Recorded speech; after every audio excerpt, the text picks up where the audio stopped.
দেখতে দেখতে দেখতে দেখতে আমরা চলে এলাম অ্যাডোবি প্রিমিয়ার প্রো এর কোর্সের একদম শেষ প্রান্তে। তো আমরা এই লেসনে যেই জিনিস নিয়ে আলোচনা করব সেটা হচ্ছে যে অ্যাডোবি প্রিমিয়ার প্রোতে আপনি সকল এডিট শেষ করার পর কিভাবে আপনি আপনার ফুটেজকে রেন্ডার করবেন, তার মানে আপনি যেই আউটপুট ফোল্ডারটি চাচ্ছেন সেটা কিভাবে আপনি আউটপুট করবেন। এখানে দেখুন যে একটি বার আছে এটা। তো এই বারটি যদি আপনি এখানে রাখেন তার মানে আপনার এদিকে যত ফুটেজে থাকুক আপনি চাইলে এই পর্যন্ত শুধু রেন্ডার করতে পারেন। এটা যদি আপনি এইখানে রাখেন আপনি চাইলে শুধু এই পর্যন্তই রেন্ডার করতে পারবেন। তো এটা হচ্ছে ওয়ার্ক এরিয়া, তার মানে আপনার কতটুকু ওয়ার্ক করেছেন এবং কতটুকু রেন্ডার দিতে চান এটা আপনি রাখতে পারবেন। এটা যদি আপনার এটা যদি আপনার সফটওয়্যারে না থাকে, এটা যেভাবে নিয়ে আসবেন সেটা হলো এইখানে রেপটো কমার্শিয়াল বা এই সিকোয়েন্সের এখানে একটা অপশন থাকবে, এখানে ক্লিক দিবেন। তারপর এখানে দেখুন যে ওয়ার্ক এরিয়া বার, এটা দেখুন ব্যানিশ হয়ে গেল। আবার আপনি যদি ওয়ার্ক এরিয়া বারে ক্লিক করেন এটা চলে আসবে। তো এভাবে ধরুন আপনি আপনার টোটাল এডিটিংয়ের যেই প্যানেলটি থাকবে এখানে ধরুন সাজালেন, এই ওয়ার্ক এরিয়াতেও ঠিক সেই পর্যন্তই আছে যেখানে আপনি চাচ্ছেন। তো এতটুকু থাকার পর আপনি যে কাজটি করবেন সেটা হচ্ছে এখানে ফাইলে যাবেন, এক্সপোর্টে যাবেন, তারপর মিডিয়াতে যাবেন। একটা জিনিস খেয়াল রাখবেন এক্সপোর্ট করার সময় আপনি যে এই টাইমলাইনে ক্লিক করা আছে কিনা, তার মানে এই ওয়ার্ক এরিয়ার এখানে ক্লিক করা আছে কিনা, এটা যদি সিলেক্ট করা থাকে তখন আপনি ফাইলে যাবেন, তারপর এক্সপোর্টে যাবেন, তারপর হচ্ছে মিডিয়াতে যাবেন। তো এটা এক্সপোর্ট মিডিয়া দেওয়ার পর দেখুন যে নতুন একটি এক্সপোর্ট করার জন্য একটি উইন্ডো চলে আসছে। তো এখানে যে কাজটি করতে হবে, এখানে দেখুন যে আপনার ভিডিওটি শো করছে আপনি কীরকম কাজ করেছেন, একদম শুরু থেকে শেষ পর্যন্ত আপনি দেখতে পাচ্ছেন। তো এখন যে কাজটি করবেন এখানে দেখুন যে ফিট এটা যাই থাকুক এটা কোনো সমস্যা না। এখানে এই সোর্স রেঞ্জের মধ্যে মানে আপনি যে যতটুকু আউটপুট দিবেন এই সোর্স রেঞ্জ, এখানে সোর্স রেঞ্জের এই জায়গায় যদি আপনি ইন্টার সিকোয়েন্স দিয়ে রাখেন এর মানে হচ্ছে আপনার টোটাল সিকোয়েন্সটি আপনার যতটুকু এবং ভিতরে যে সিকোয়েন্সের মধ্যে যা যা অবজেক্ট যেখানে যেটা আছে যতটুকুই আছে সম্পূর্ণই আপনার রেন্ডার হবে। আর যদি সিকোয়েন্স ইন আউট দেন সিকোয়েন্সের একদম শুরু থেকে তারপর শেষ পর্যন্ত রেন্ডার হবে। আর এখানে যদি ওয়ার্ক এরিয়া দিয়ে রাখেন মানে আমি যেটা বলেছিলাম যে আপনার ওয়ার্ক এরিয়া ঠিক যতটুকু ততটুকুই আপনার রেন্ডার হবে। তো নর্মালি এটাই দিয়ে রাখি আমি। তো ওয়ার্ক এরিয়া দিয়ে তারপর হচ্ছে যে এখানে দেখুন যে অপশনগুলো আপনার চেঞ্জ করতে হবে। এখানে এক্সপোর্ট সেটিংয়ে এটা যদি আপনি ম্যাচ সিকোয়েন্স দেন তাহলে যে কাজটি হবে আপনার এই ভিডিওটি যখন আপনি আপনার এই সিকোয়েন্সে নিয়ে এসেছিলেন এই ভিডিওটির টোটাল যেই সেম ইনফরমেশন একদম সেম বিটরেট, তারপর হচ্ছে আপনার সেম ফ্রেম সাইজ, এই সবগুলো এক সেম থেকে আপনার ভিডিওটি আউটপুট হবে। এটা যদি আপনি উঠিয়ে দেন, আচ্ছা এটা যদি আপনি উঠিয়ে দেন তাহলে যে কাজটি হবে এখানে দেখুন যে ফরম্যাট আপনি চেঞ্জ করতে পারবেন। ফরম্যাট দেখুন যে এখানে অনেক ধরনের ফরম্যাট আছে। তো আমি চাচ্ছি যে ধরুন আপনি কুইক টাইম দিয়ে আপনি চাইলে ফরম্যাট দিতে পারেন WMV বা MP4 বা আপনি ধরুন যে কোনো ধরুন আমরা বেশিরভাগ নর্মালি যে ফরম্যাটে ধরুন আপনার এক্সপোর্ট দিয়ে থাকি সেটা হলো যে S264, তার মানে হচ্ছে এটা হলো MP4 এর একটি মানে মানে এটি একটি ফরম্যাট যেটা হলো যে আপনার মানে আপনার ভিডিওটির সাইজ মানে যেই মেগাবাইটটি থাকবে বা গিগাবাইট যাই হোক আপনার ভিডিওর যে সাইজ সেটি খুবই কম থাকবে এবং ভিডিওর কোয়ালিটি ভালো থাকবে। তো আমি এই S264 এটা দিতে পারি বা কুইক টাইমও দিতে পারি, এটিও ভালো। তো S264 দিব, এখন দিয়ে এখানে এই match source high bit rate এটাও রাখতে পারেন, এটা হলে আপনার সবচেয়ে ভালো আউটপুট পাবেন।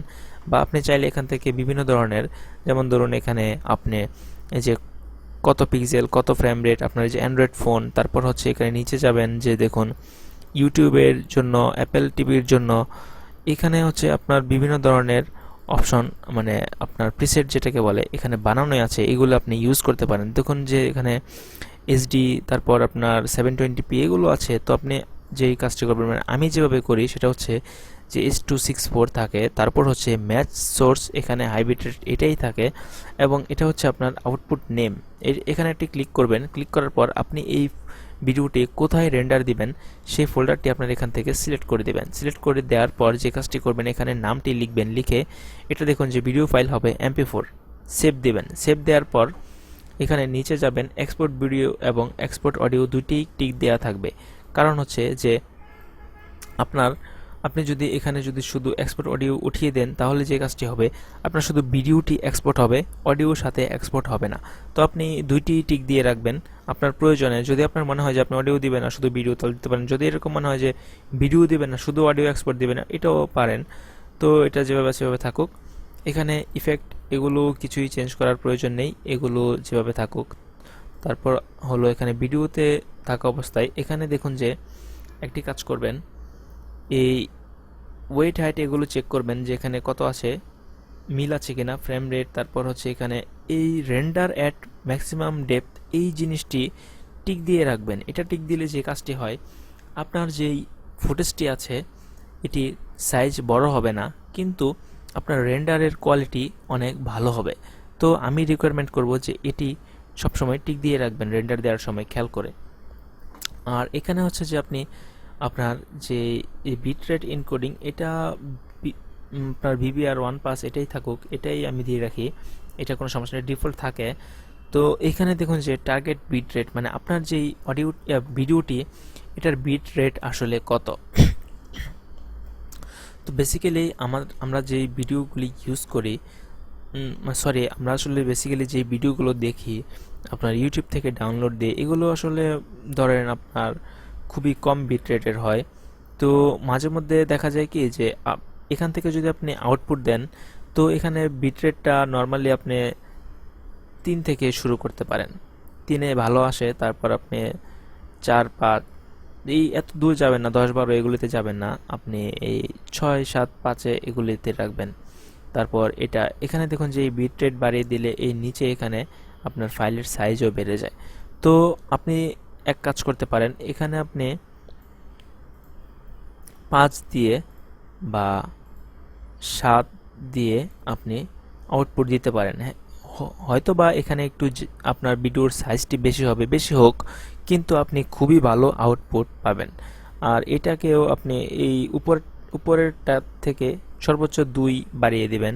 ধরুন উপরেরটা 7 দিয়েছি, আমি নিচেরটা 9 দিতে পারি বা 10 দিতে পারি, এরকম। এটা কোনো সমস্যা না, এটা থাকুক।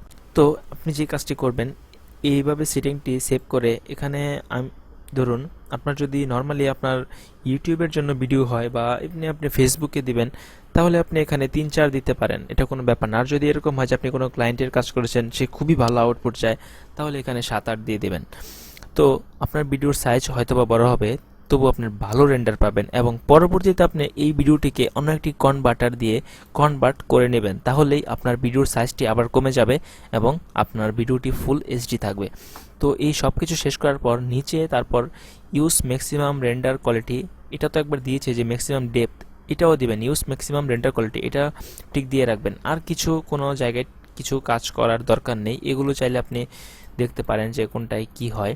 এগুলো হচ্ছে যে অডিওর যে আপনার ফরম্যাট, এগুলো, তারপর মাল্টিপ্লেক্স, ক্যাপশন, এগুলো প্রয়োজন হয় না। তারপর এখানে চাইলে আপনি পাবলিশে গিয়ে সরাসরি ইউটিউবে ক্লিক দিয়ে এখান থেকে আপনি আপনার অ্যাকাউন্ট লগ ইন করে, ইন্টারনেট অ্যাক্সেস থাকলে লগ ইন করে সরাসরি এখান থেকে রেন্ডার এবং আপলোড দিতে পারেন। আপনার এখান থেকে একদম সরাসরি আপনার ইউটিউব চ্যানেলে আপলোড হয়ে যাবে।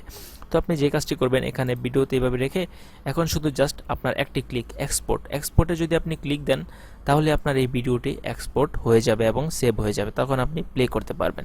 তো আমি এক্সপোর্ট দিচ্ছি না, এটা জাস্ট আপনাকে জানানোর জন্য, মানে আপনাকে শেখানোর জন্য বললাম। তো এই ছিল লাস্ট ভিডিও। ভালো থাকবেন এবং বেশি বেশি করে প্র্যাকটিস করবেন এবং কাজ করবেন। আশা করি আপনি ভালো কিছু করতে পারবেন এবং শিখতে পারবেন। ধন্যবাদ, ভালো থাকবেন।